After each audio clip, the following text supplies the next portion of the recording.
वासुदेवाय वासुदेवाय ॐ नमो ॐ भगवते नमः। वासुदेवाय So just a couple of minutes, let us interiorize our mind, invoke the blessings of gurus, of our own self, of all those who have brought us to the path, seeking their blessings, their well wishes, and also having a good intention of well-being for everyone, for our friends, families, for whom we want to improve ourselves and also be of inspiration, guidance.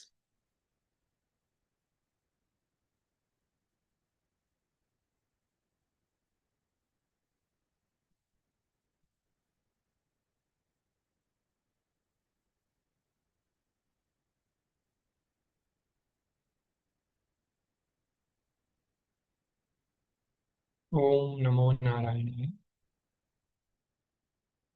So this prayers, actually, all of you, as much as possible, you can keep a copy because every class I might not project in future unless actually some students, some long-term students, you should actually try to project also. There are some of you who are coming for a long time. You can let's see, like Varun, Rui, you all can project sometimes if you can.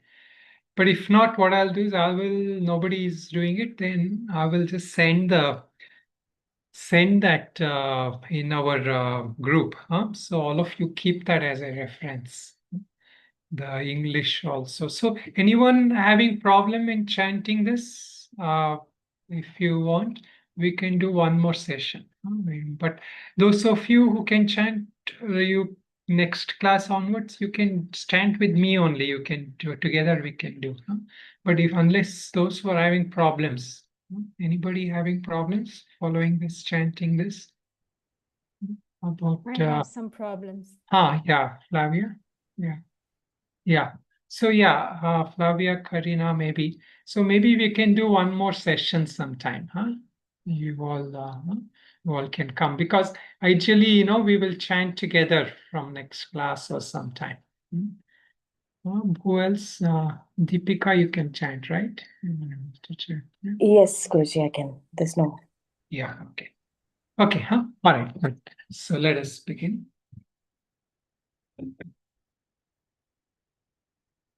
Okay, so today we are studying as we all know, we are doing the second chapter of Bhagavad Gita. So here are a few points that we should remember. Now the shift in the topic, initially Lord was talking about how you should not grieve. Now there is a shift in the topic. The topic that he's discussing is about the nature of Atma. So there were a few things. See, as a sadhaka, we always have some doubts, some questions are there. So these questions, these doubts will keep coming in. So here, when we come to Bhagavad Gita, the first thing the Lord has taken is address those doubts that a sadhaka who is doing Shravana, it is not just like somebody who is new and all that. Of course, that also is there, but those who have been on the path, they will keep having doubts. So first in the mantra 16, he tried to dispel the doubt that what is real, what is unreal. Like he at least he started pointing out that there is something called real and unreal. And that real is nothing but ourselves as Atma, that pure Satchitananda consciousness. That is the real entity. That he mentioned in the shloka number 16. Then from shloka 17 and 18, he pointed to that thing of that the Atma is not subject to change. It is eternal, meaning it is not time bound. It is nitya, and it is like the Avinashi. It doesn't get destroyed. See everything else that is subject to the five elements. earth, water, air, fire, and space. They will have destruction at some point. But Atma is beyond that. Then now he's introducing, that's in the mantra 19. He's introducing one more aspect of Atma, which I mentioned in the last class. What is this other aspect of Atma that he's trying to point to? Two things that he's pointing to in the shloka number 19 now. Anybody?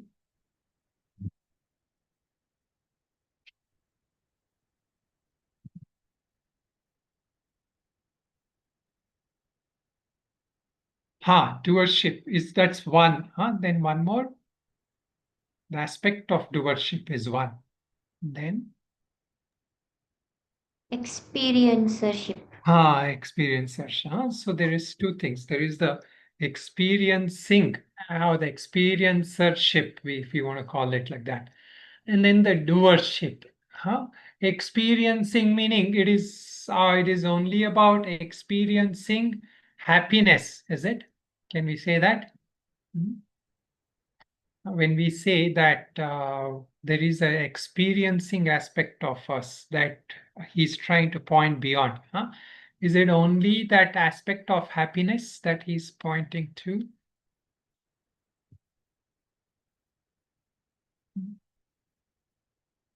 All experiences of dualities, happiness and sorrow. Where, in which mantra was that thing mentioned, that something beyond happiness and sorrow? So because if we have to keep in touch, otherwise we will lose track as we go, and then we will not be able to go deeper into the teachings. Which mantra, all of you look up, was it mentioned, this aspect of dualities?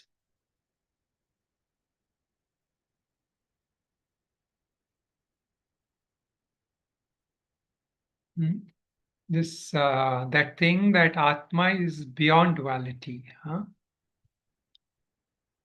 Shloka 20. 20. 20. Okay. No, the happy 18. 18. 18.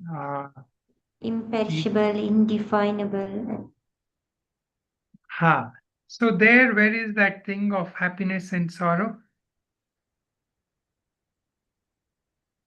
Shloka 18. Yeah, it's not there. It's not 18. Not that one. Didn't it 14? Yeah, 14. That what was it mentioned in 14? When the set, sorry. Yeah, go ahead. Yeah, so this is maybe a different translation, but when the senses contact sense objects, a person experiences cold or heat, pleasure or pain. These Correct. Experiences are fleeting; they come and go. Bear with them patiently, Arjuna. Correct. So that he's saying there, he's trying to start off introducing the nature of Atma. So there it was mentioned that Atma is beyond happiness and sorrow. No, it wasn't mentioned as Atma there. You have to put up with both happiness and sorrow, meaning you have to go beyond that in order to discover the self, in order to realize the self. So that additional thing now he's bringing out. How? So in this mantra which we are now looking, what is the point that is being mentioned in this mantra? The two things here. 19, mantra number 19. Ya enam vetti hantaram yaschainam manyate hatam. Ubhav tau na vijanito nayam anti nahanyate. He who thinks of this one as the killer or doer, we can replace that killer with doer, because there for Arjuna his act is the act of the war. For all of us, other actions, any general actions. And he who thinks of himself as the killed, or the one who is experiencing something, undergoing some experience, both of them don't know. This one does not kill, nor is it killed. So here the two negations are happening.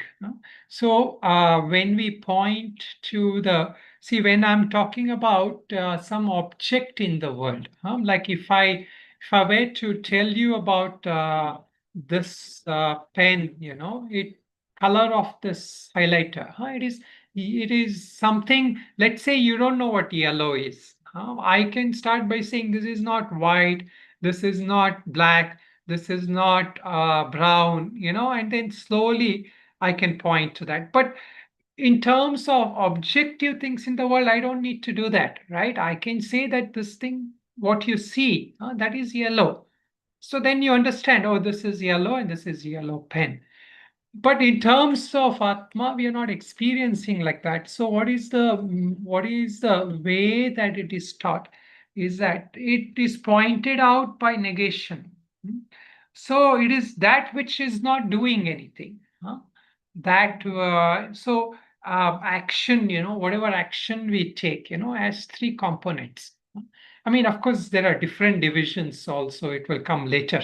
But here in this version, the three components of action, through how action is denoted. There is one, it is the action itself, like whatever action you do, that itself, like if you are going to cut a fruit, like if you're going to cut an apple. So there, what is happening, that apple cutting, that action, that itself is an action, right? So let us say you're going to use an instrument of that for that action. So there has to be an instrument to cut that apple. That is called karana. So that instrument of cutting that fruit. And then there is the actual doer. Like in this case, we can say I am cutting it, or my hand is cutting it. My hand is using that knife and cutting that apple. So here there is a doer of action, an instrument of action, and the action itself. So now one of the process of teaching here is to try to show, can Atma be any one of these? Can I, as a consciousness, can I be the doer of action? Can I be, if I'm not the doer of action, can I be the instrument of action? Or a cause, or a reason, or efficient cause for that action?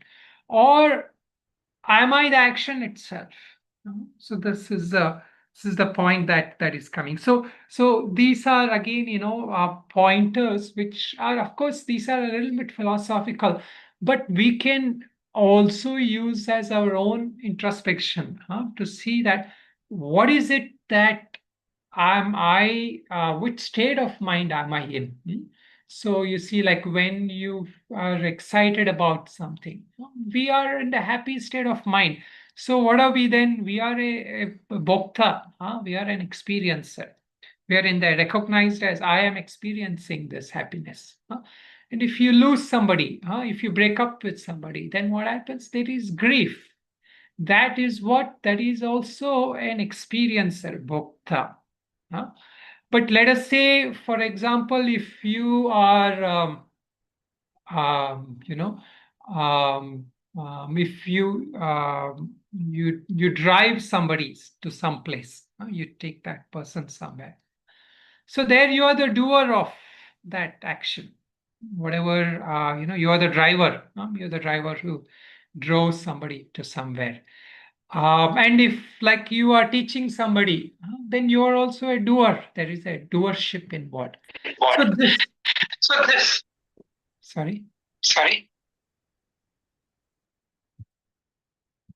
So there is a doership involved there also. So this point of doership, experiencership, so all this, is being denied, is being negated. Negated meaning it is actually the way. If it is not that, then there is a potential of it being something more than what my normal human concepts can project. See, all that which my mind can project, all conceptual kind of ideas, they will have limitations.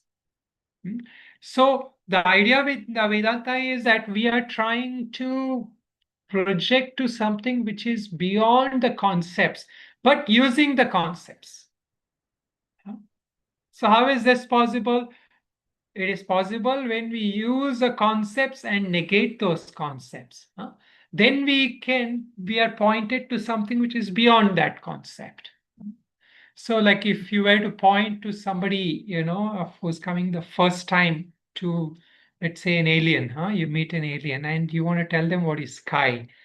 And so there what is happening, you don't know how to point to that sky because your hand shows everywhere it seems sky, right? So you try to say, do you see that building there? And then in that building, do you see that top floor? What is beyond that top floor? Or do you see that stars? I see the stars. Or do you see the moon? So what is the background for all that moon? So these are ways, through which you are trying to point to something beyond. So here the idea is, if you're not the experiencer and if you're not the doer, then what are you? So if we are caught up with these concepts that I have to be either the doer or I'm experiencer. If I'm not this, then what? So that is the point that Lord is here. So Nayam Hanti Nahanyate. You're not the. So these are mantras from Kathopanishad, which we discussed last time. Okay. Now comes a very important mantra, and this is a very oft quoted mantra. We have discussed this, but I'll briefly explain this, and we will chant it again. So here this mantra is Najayate Mriyate va kadachin Nayam Bhutva Bhavitha Navana Bhuyaha Ajo Nitya Shashvatoyam Purano Nahanyate Hanyamane Sharire. So Najayate, it is not born. So when he's saying it is not born, what is it? Everybody is clear what we are talking about?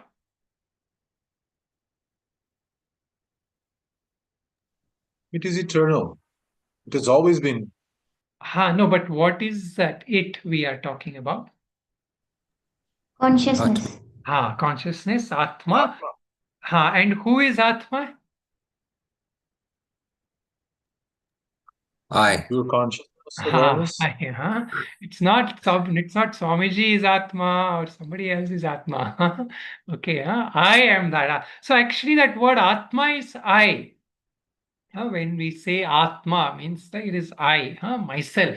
So the only thing what happens is that I is identified with the different entities. Okay, so this Atma, we are talking about ourselves. So we are being told that you are not born, or I am not born, and I am not subject to death. Never, meaning like maybe you are saying that I will live longer than everybody. No, kadachin, never are you subject to birth, never are you subject to death. So this is where, the concept is like it is not time bound also. We are not saying that compared to others, I'm going to live long, or compared to others, I will not die. It is not like that.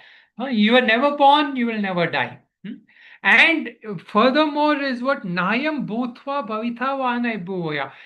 It has never come into being, meaning this is what we say, what is this thing? Ajo Nityaha. It is their Mandukya's teachings come. It is called as one of the Vadas called as Ajata Vada.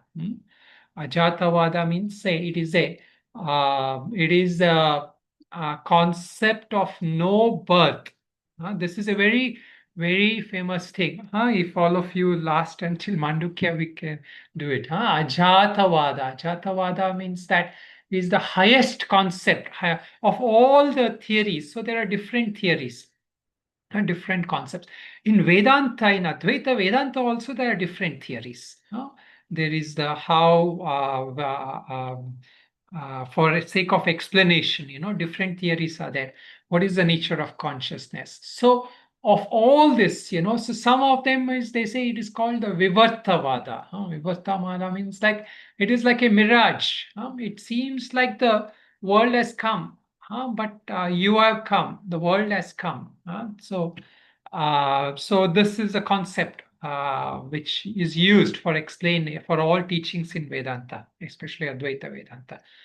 Meaning the world is like a dream. It comes and when you wake up, it is gone. So it is like the idea. But here even that is negated.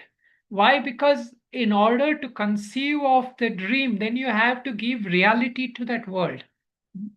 That world has to be there for it to see the. If you give reality and say that I dreamt, then only the dream is real. If that for that concept, that idea of dream to come, then you have to make admission that okay, there is this waking and then there is rest dreaming. So here, what is the Lord saying? Ajo nityaha. It is never. It is like that consciousness doesn't even ever have that birth. Nayam bhutva bhavitha vanaya bhuyaha. So it never has it come into existence, and meaning that now having coming to existence, never will it ever go into. It will cease. So this consciousness is ajaha, meaning it is birthless beyond birth. It is never subject to even the concept of birth. Nityaha. So again, sometimes when we talk about nitya, eternal, or birth, so this is spoken of in relation to something else, right? So when I say something is permanent, it is in relation to something which is impermanent. But what is the real permanent? It is beyond even both the concept of permanent and impermanent. So this is where, if we admit that there is something which is impermanent, then there is permanence. So this is talking of that shashwataha. It is undecaying, meaning it is not subject to any sense of decay, change, transformation. And it is Purana. Purana meaning it is ancient. Again, not as in like it is ancient to something else, meaning it is never was ever there. So this where Shankaracharya says, what is this? This is a negation of the 6 transformations.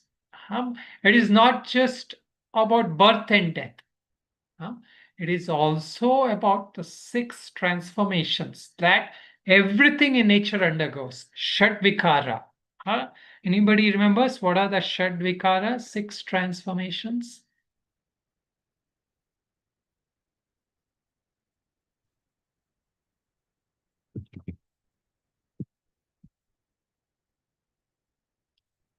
Okay, so we will look at that today. 6 transformations. So this is called body or anything in the word. Body, it is referred to here as a body, but it is anything in the world that is has this 5 elements. It is subject to 6 modifications. Anything which is made of earth, water, air, fire, it is subject to 6 things. What is that? So first it is asti, meaning something exists, something we acknowledge is there. It is also just an admission. It is not like that is a state by itself, just admitting that something exists in a physical form. That is called asti. Like in a womb or a seed.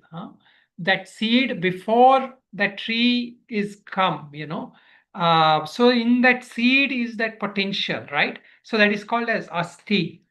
Jayate, something emerges, like a baby is born. It is that birth is coming, or a tree. A tree comes into thing. Then vardate. Vardate means it grows, it becomes bigger. Everything in the world, where it's born, it will grow, and meaning a natural sequence. Of course, some may experience premature destruction, but most things that is born will grow. And viparinamate, it undergoes transformations. Even as it is growing, it is undergoing transformation, right? Or even at any stage, there is constant transformation happening at a very minute level also.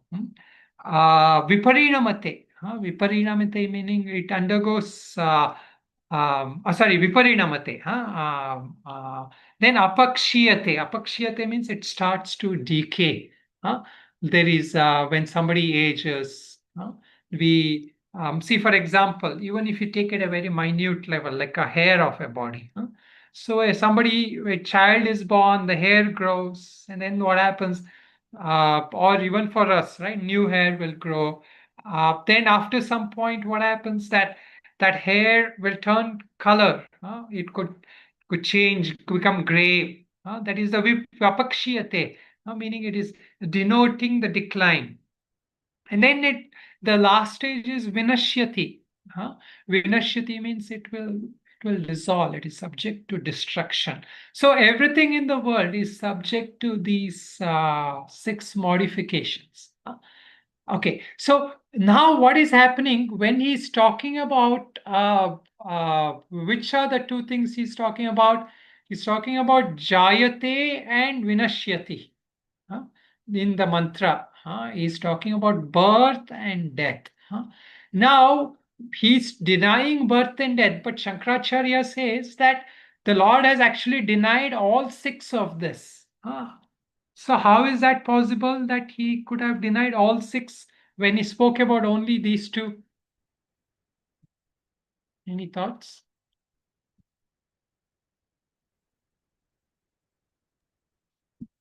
It seems like those 2 are bookends that contain all of the other possible changes. That is also a good point. But there is more fundamental point. There is one fundamental point why the Lord, by just mentioning 1 or 2, is denoting all these things. Is it that if it's something that takes birth is subject to Godhi's transformation for sure? So what are we saying by that? If it is subject to birth, then it is subject to what? Growth, transformation, decay. Okay, so what if it is just something is subject to decline, like assuming, like something is just subject to decline. We don't know whether it had a birth or where it was born. If somebody says something is declining, can we say that it is subject to all 6? Why? How? So if death is coming, then it shows that it has been born at some point, thus it's dying idea. So if there's birth, there's death. If there's death, of course, there was a birth sort of idea. Correct. Yeah. So actually the idea is correct, but the main important point is here, when we say even one of this, if we say even any one of this, then we have to take in that it is subject to 6 of this. Why? Because this is the way nature works, right? So if you say at any point, so it is possible that something was born, it didn't grow and it dies. But if somebody says, is it possible that if I say one of this, I could be referring to any of the others? Then we should say yes. Why? Because let us say if something is subject to just the decay, then as you were saying, then it should have been born at some point. And at the same point, if something is decaying, it will certainly undergo death also. So this is what we have to understand. If there is any transformation of any kind, if there is any change of any kind, that signifies that it is subject to at least some of these processes. So what the Lord is saying here is that all these 6 things is not in Atma. So if you say that Atma maybe doesn't have birth and death, but maybe the Atma can grow. Atma may not be having birth and death. So this is actually a concept, when we look at some darshans. If you look at some, they say that consciousness, we don't know how it came, but that consciousness can expand. Now the consciousness is limited to me. This consciousness can become all like this, Lord's consciousness, omnipresent consciousness, omniscient consciousness. So there what we are taking, that consciousness which was not born will expand, will become big. So that also is not, from a pure Vedanta sense, that is not true. The mind can actually experience that enlarging of its awareness, or the subtle mind. But that consciousness, it doesn't expand. That consciousness, nor will it expand, nor will it shrink. So anyone, when we say of this, we are also discarding all the other 6. If we say the Atma is not subject to birth, death, or any one of this, then it includes that it doesn't have any of the others also. Here, existence again, it is the physical existence. When we say existence as in Sat, that is different. That existence is beyond that physical existence. So here asti means something which has a physical form, made of the elements. Okay, so let us now just chant this mantras and we will look at the next mantra also. Okay. So from mantra number 19. We did mantra 19, I think. But okay, let us chant from there again.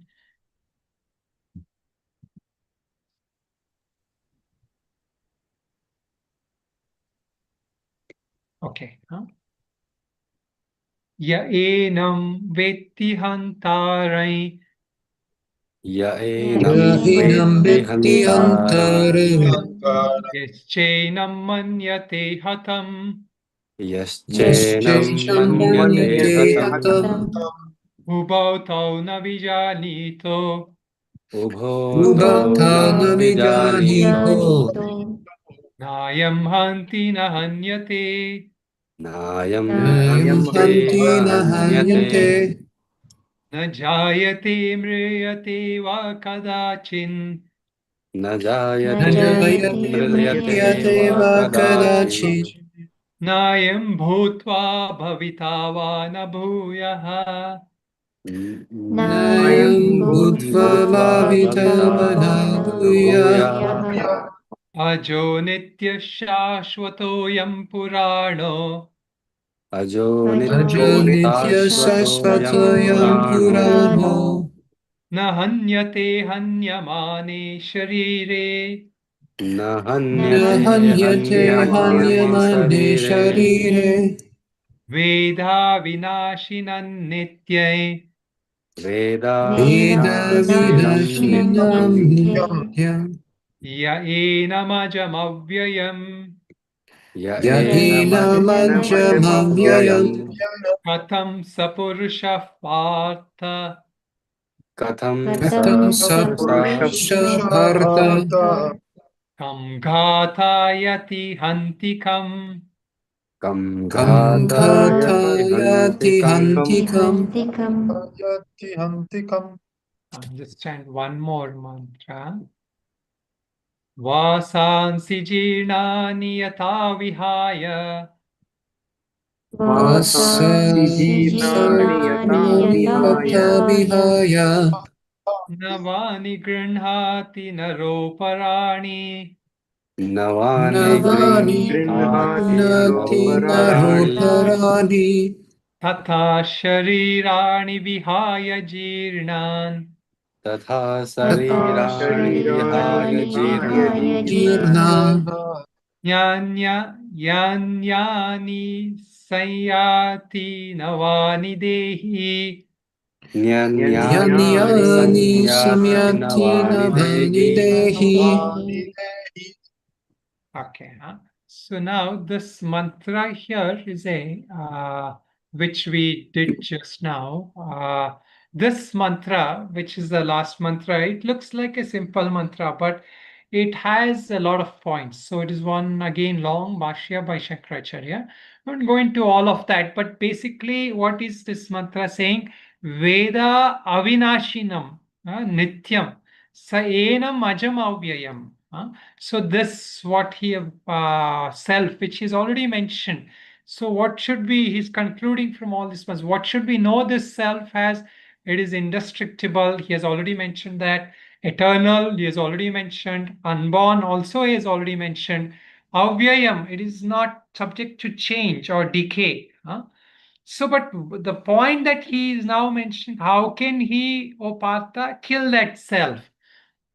So now this point Shankaracharya has taken up to discuss. Just seems like a very simple point here, that because it is indestructible and all that, how can he How can he kill that? Huh? Gata hantikam. Sorry. Huh?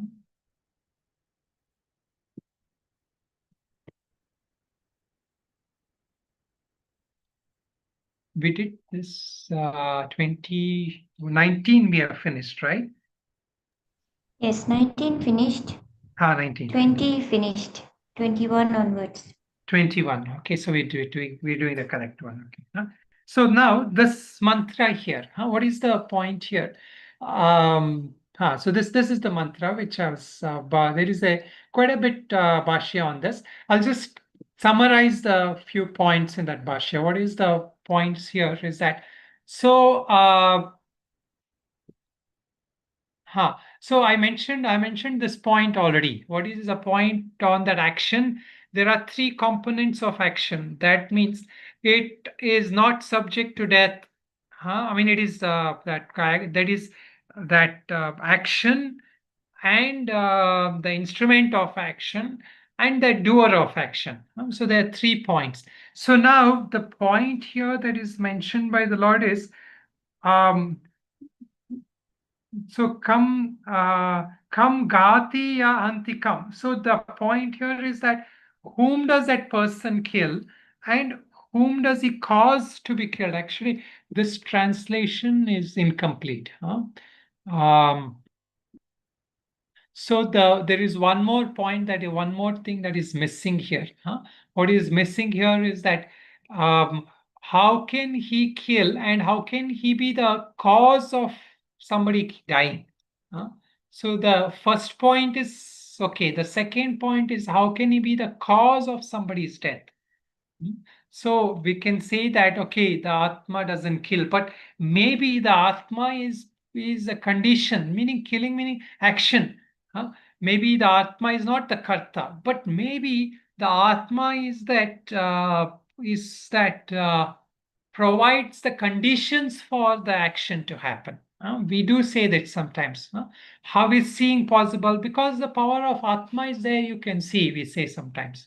In fact, the Kenopanishad, it says, Kene shitam patati preshitam manaha, Kena prana pratama praiti yuktaha, Kene shitam vacham imam vachanti. So, how does the eye see?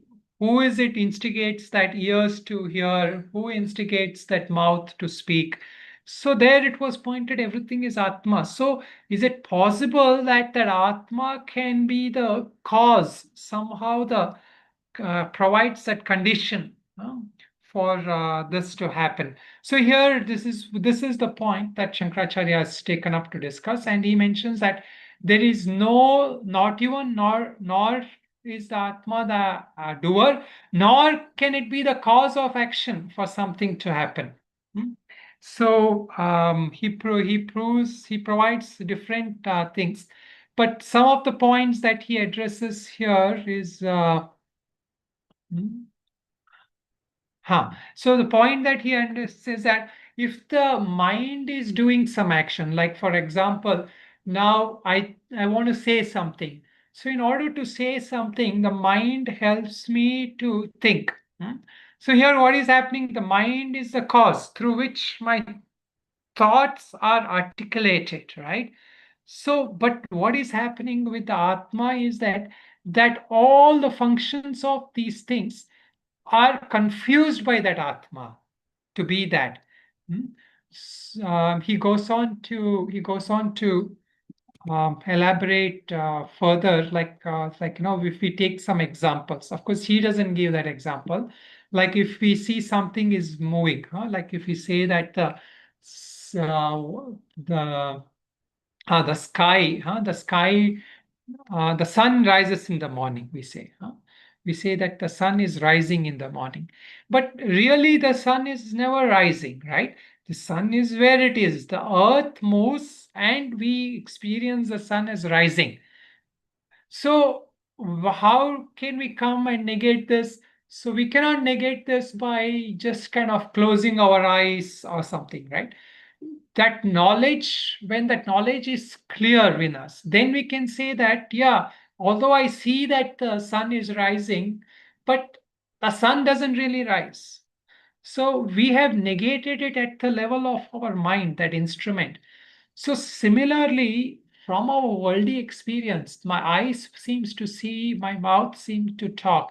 So because I cannot find some deep essence from where all this is happening, I say it is happening from Atma, or Atma is the cause of that. But in reality, that sense of what I'm experiencing, what I'm talking and all that, that also is a wrong knowledge. That is a wrong perception, meaning it is a sat that I'm experiencing. So when we question sometimes like this, from a Vedanta's perspective, that question itself is wrong. So typically, we have this debate sometimes, right? Like many times people say, like if you're explaining, I've told this before, if you're explaining to a child, where did I come from? The child says, right? You see, you came from your father, mother. Where did my parents come from? From your grandparents. Where did your grandparents come from? The great grandparents. So it goes on, and then at some point you get frustrated. You say, okay, everyone came from God, or everyone came from nature, or something like that. You will explain, right? So then you know what the kid is going to ask next. If the kid is smart, he obviously he will ask then, where did God come from? There has to be so that is where that's an infinite loop. So there is where, our from our perspective of questioning, we may say there is a cause for something. There must to be a cause through which I'm able to act, through which I'm experiencing this life, through which we are also meeting. But that again, that cause is being negated here. Of course, the Bhashya is quite long. So those of you who want, you can read it. I will not, in this class, maybe next class we can look a little bit. But this class, I will not look at the complete Bhashya. But basically, it's a long one. And one point, though, one point in the Bhashya that he says is that, how, so what is it that makes some people know that they are not the Karta, or some people not know that they are the like how is this knowledge communicated? How is somebody is the enlightenment enjoyed? Is it not the enlightenment given for the ignorant?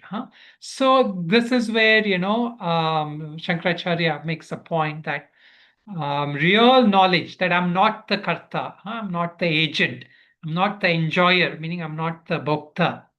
So this idea for somebody to come, there is the two paths given. For somebody to come to this understanding, that two paths. What is it? These are the paths of karma yoga and the path of jnana yoga. So those who are a seeker of truth, they have what is called as the chitta shuddhi.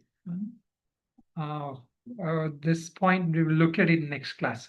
Basically, the who is capable of knowing that they are not the doer, they are not the enjoyer, is one who has a chitta shuddhi. Because where is ignorance? The ignorance is not in consciousness.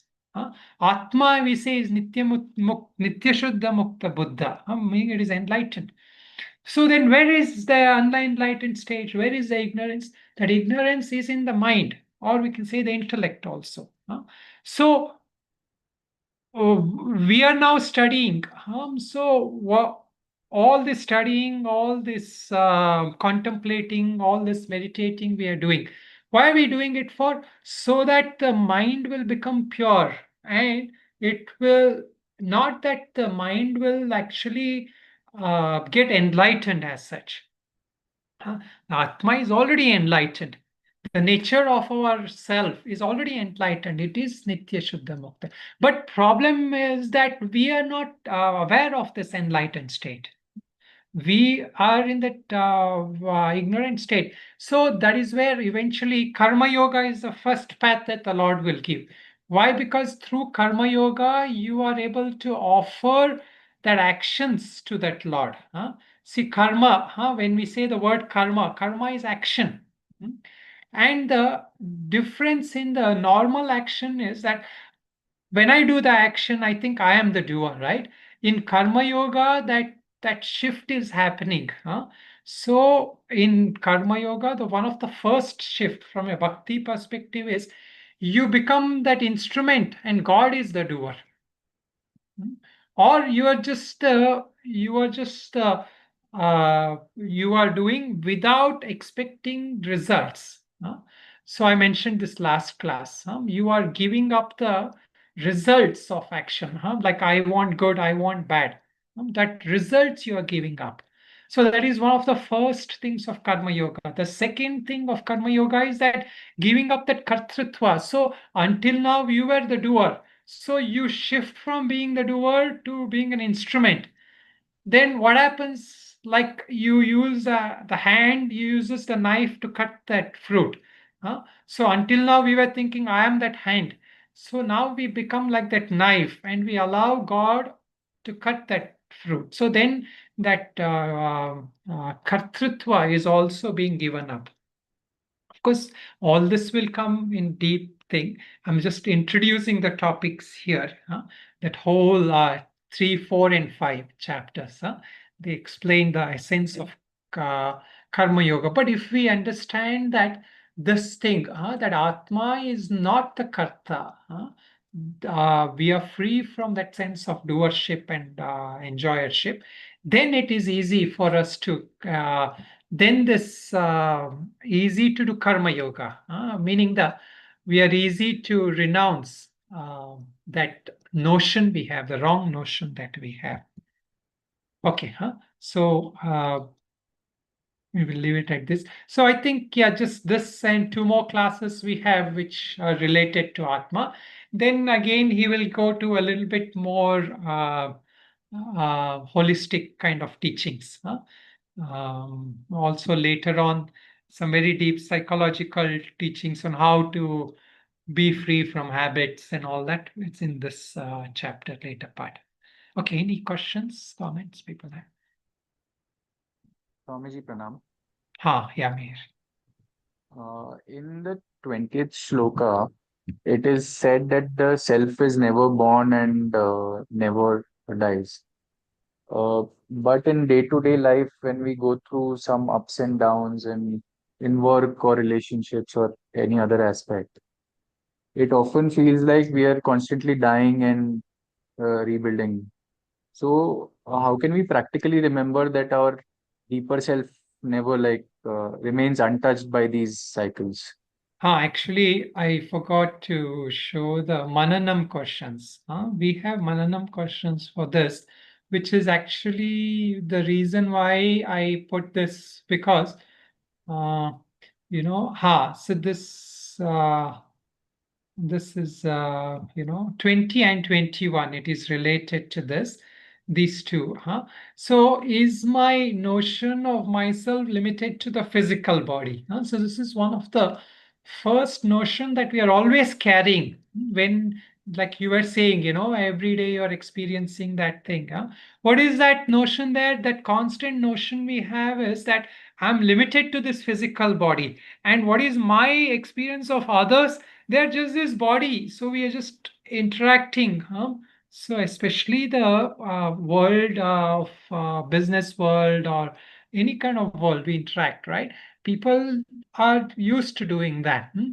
And so this is where the shift has to come. The shift has to come to intuiting that changeless essence of myself and others beyond the body and mind. So this is where the spiritual practice is. When we see others, we should slowly distrust that information just from that eyes. Okay, and we should try to intuit what their presence, who they are, what they really are. Are they just the body that am I just interacting with just this thing that is made of a body and thing? Then what happens when this other question was also there? Mananam, can I tune into the thoughts and ever living presence of great ones who are no longer alive? So we can go beyond this concept of even people always being there. that inspiration too. The feeling that we were born on such and such a day and will die on such a day is a shared belief. We all kind of buy into this. So when our intuition and understanding gets refined, so this is where, first the intuition, of course, has to come also.